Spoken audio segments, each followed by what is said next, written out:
Viewers, কেমন আছো সবাই? আশা করছি সবাই ভালো আছো।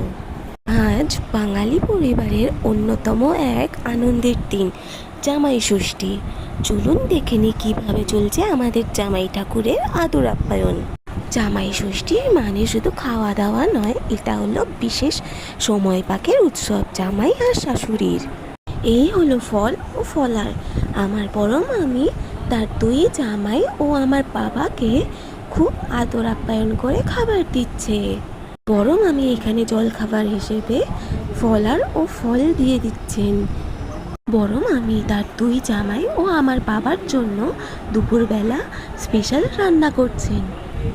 এই দিনটা শুধু জামাইয়ের নয়, পুরো পরিবারের জন্য।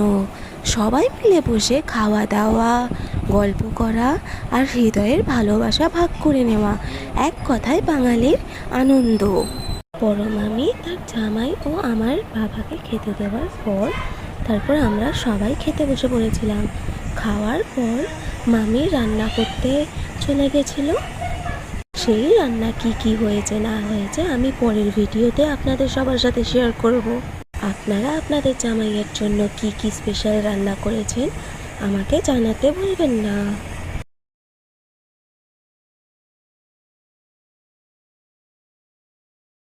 আমার এই ভিডিওটি আপনাদের কেমন লাগলো অবশ্যই জানাবেন, সাথে লাইক, কমেন্ট আর সাবস্ক্রাইবও করে দেবেন। টাটা, রাধে রাধে।